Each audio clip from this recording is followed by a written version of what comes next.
immaculé. Tout ce que je ne suis pas. Tu pourrais me passer à la javel à 90 degrés qu'il resterait encore des taches. J'ai vu Sydney Sweeney, une donzelle qui se trimballe quotidiennement, poumons sous pression et fion moulé dans du Spantex sur mon fil Twitter. Sur l'affiche, je l'ai vu en bonne sœur. Si toutes les nonnes étaient aussi bonnes, il y aurait moins de prêtres amoureux de moutarde aux dents de lait. Et j'aurais sans doute été plus à la messe.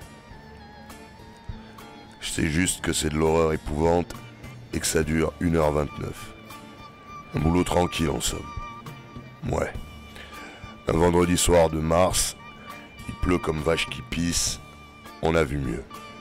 Mais bon, faut bien que quelqu'un fasse le sale boulot.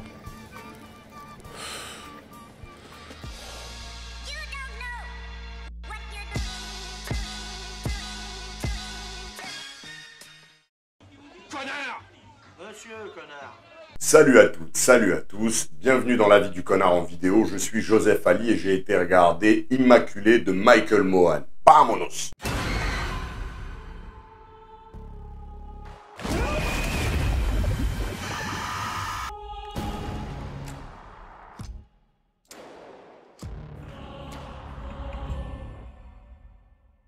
Sœur Cécilia, après la disparition de sa congrégation à Détroit, a rejoint une sororité de bonnes sœurs très rigoureuse en Italie. Mais un événement totalement inattendu va placer la jeune femme dans une situation plus que surprenante. Au niveau de la photographie, alors dès les premiers plans, on a des choses plutôt sympathiques. On va alterner entre le chaud, le froid, avec un bon travail au niveau des intérieurs. On va pas suréclairer, on va donner quand même pas mal de dynamisme aux choses. Et puis j'ai trouvé que le travail était plutôt propre. On a quelques plans sympathiques, faut l'avouer, et au niveau du travail, il y a juste ce qu'il faut de grain pour donner un petit côté un petit peu usé, un petit peu sale, mais juste ce qu'il faut, pas trop, et j'ai trouvé que c'était vraiment agréable. À la réalisation, pas grand chose à dire, il y a pas mal de maîtrise, on sent que le gars, il a déjà travaillé dans ce domaine, dans ce genre-là. Il sait ce qu'il fait, il y a eu des choix intelligents en termes de plan et la dynamique et le rythme du film est plutôt bon. Au niveau de la mise en scène, on a une introduction très claire, assez rapide, ce qui est vraiment pas mal, c'est-à-dire qu'il n'y a pas de perte de temps en exposition excessive. Le film sait ce qu'il fait, enfin le metteur en scène sait ce qu'il fait, il sait où il veut aller. Tout est assez efficace et sans beaucoup d'artifice, et ce que j'ai particulièrement aimé, c'est qu'il y a pas beaucoup de jumpscares, mais quand il y a des jumpscares, c'est pour mener à une situation. C'est-à-dire que c'est pas juste le chat qui est passé. Et là, j'ai plutôt apprécié ce côté-là. Au niveau du scénario, alors on est sur une variation de thèmes qu'on a pu rencontrer au travers de Rosemary's Baby, même si faut pas comparer du tout, c'est pas du tout le même délire, c'est autre chose. Mais ceux qui ont vu certains de ces films-là, au bout d'une demi-heure, vous saurez exactement où vous êtes en train d'aller. C'est pas mal écrit, avec une volonté d'être direct, qu'on retrouve aussi dans la mise en scène. Il y a des dialogues intéressants. Il y a juste quelques moments qui sont un petit peu en lacune, je sais pas si ça se dit, en lacune de subtilité. Parce qu'il y a 2-3 petits trucs quand même qu'on voit venir, mais sinon, franchement, globalement, ça va, c'est plutôt bon. Au niveau du casting, Sydney Sweeney, du coup, elle est physiquement crédible. Franchement, avec le rôle, ça va très bien. Au niveau de son utilisation, c'est très bon. Elle a joué beaucoup en retenue. Alors attention, moi, je suis pas... Sydney Sweeney, c'est pas ma came. À la limite, j'ai préféré, je crois que c'est Victoria Tabasco, celle qui joue sa collègue, sa comparse.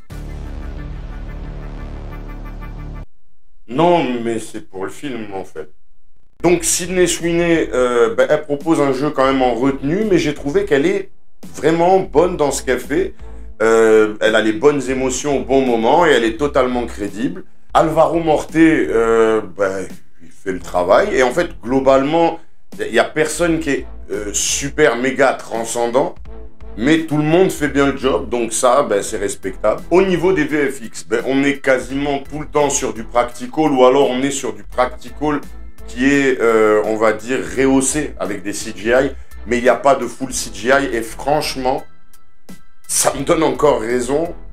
C'est comme ça que devrait se faire le cinéma. En plus, c'est beaucoup axé sur la suggestion, alors que ce soit une lacune de budget ou autre, c'est intelligent. et ça fonctionne. Donc, département, nickel. Au niveau de la musique, pas grand chose de ouf. On alterne entre ambiance sonore et score et j'ai trouvé ça relativement correct. Du coup, on a un film qui se comporte plutôt bien dans tous les compartiments. Donc, la note, ce sera un 6 sur 10, mais ça, on s'en fout. Moi, je suis qu'un connard qui donne son avis. Immaculé, et toi, il t'a fait quoi? Il y a 2 ou 3 moments qui m'ont quand même fait flipper, mais vraiment 2-3, pas plus. Mais sinon, j'ai trouvé ça plutôt bon.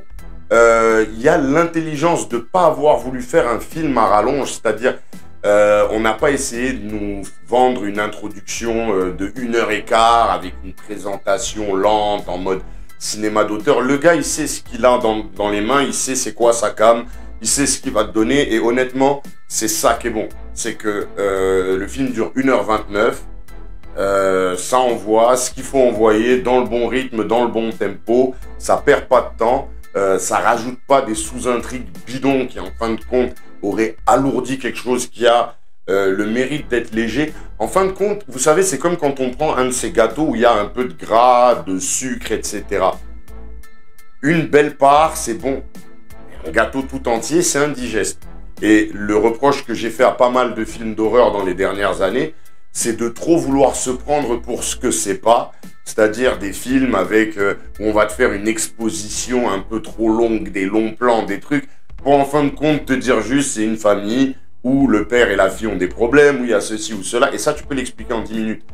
Eux, ils aimaient, dans la plupart des films qu'on voit d'horreur ces derniers temps, ils prennent trop de temps à expliquer ces choses-là. Ils essayent de nous faire un truc à l'exorciste ou quoi, mais t'es pas Friedkin. Fais ce que tu sais faire. Et là, en l'occurrence, il fait ce qu'il sait faire, Michael Mohan. Donc, moi, j'ai particulièrement apprécié. C'est un film que je recommande à ceux qui aiment bien ce genre-là.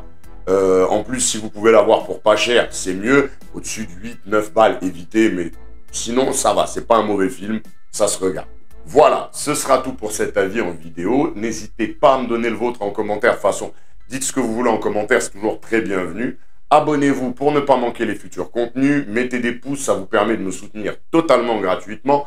Vous avez la possibilité de me soutenir de façon plus altruiste, plus généreuse et bien sûr plus appréciée. Soit ici même via le super chat quand il veut bien fonctionner, ou alors sur Tipeee ou Paypal, les liens sont dans la description. Je vous dis à très vite, d'ici là, take care, cheers!